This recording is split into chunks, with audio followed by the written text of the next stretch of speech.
Às ordens de Gomes da Costa, exército português desencadearam um movimento triunfante sem luta, glorioso sem sangue. Às almas dilaceradas pela dúvida e o negativismo do século, procuramos restituir o conforto das grandes certezas. 28 de maio de 1926. 16 anos haviam passado após a implementação da Primeira República em Portugal. Uma via política que não deixara boas recordações.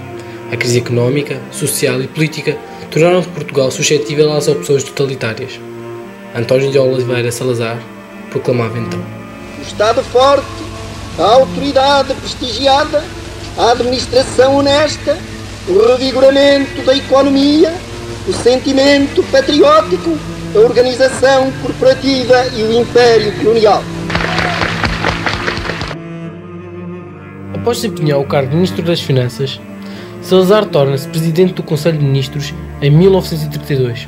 A Constituição de 33, sob o comando de Salazar, tornou oficialmente a sua governação uma ditadura.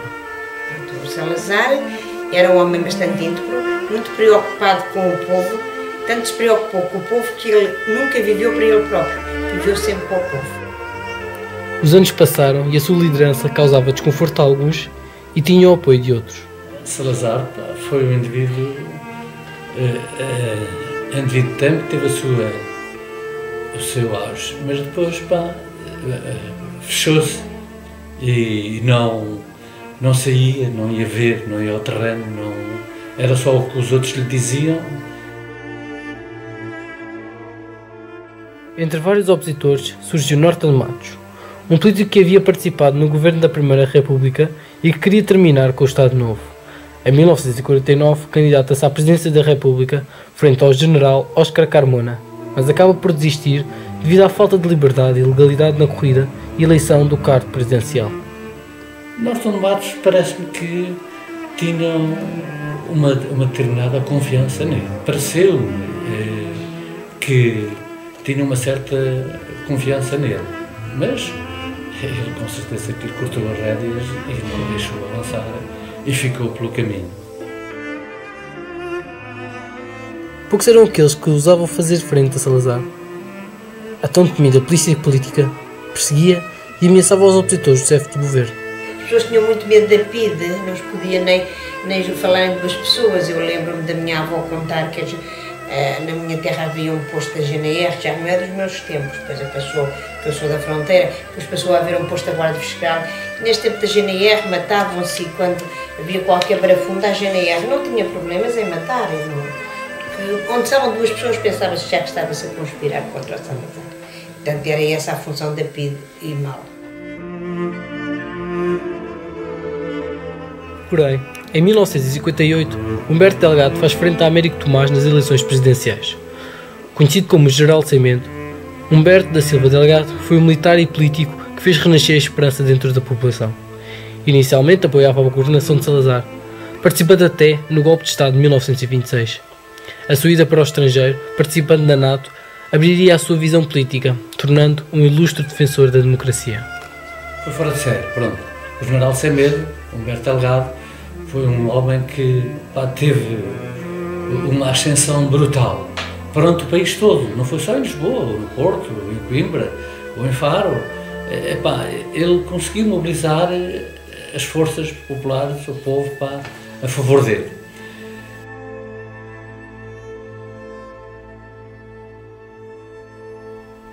O apoio popular era enorme.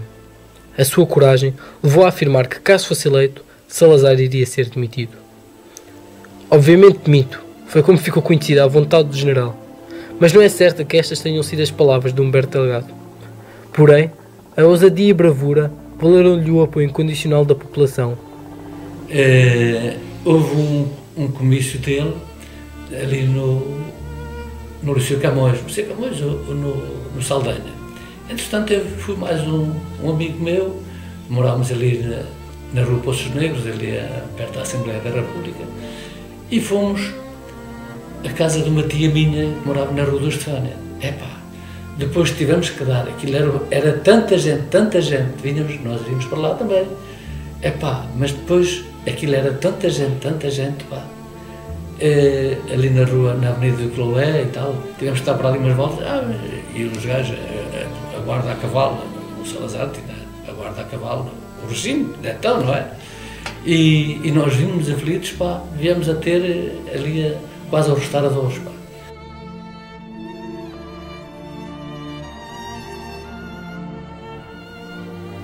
As eleições que se aproximavam traziam muita desconfiança. Os opositores de Salazar, entre eles os comunistas, desistiram da corrida eleitoral a favor do general e tudo parecia dar a vitória a Humberto Delgado. Porém, uma enorme fraude eleitoral deu a vitória aos interesses de Salazar. Américo Tomás continuaria no poder.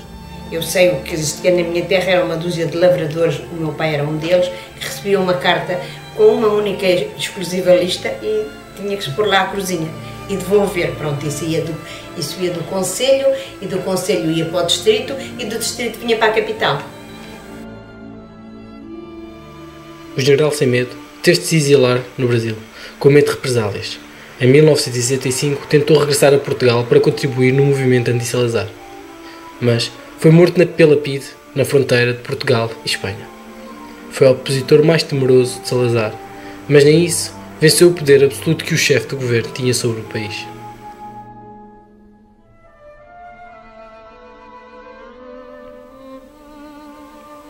Apesar de toda esta repressão, continua a existir muitos apoiantes das doutrinas de Salazar. De facto, das pessoas com que falámos, viu em Salazar um porto de salvação. O seu contributo económico para Portugal é inquestionável, tirou Portugal da crise. Porém, os piores males nem sempre são os materiais. A repressão de uma alma é mais penosa que o proibir de ter bens luxuosos.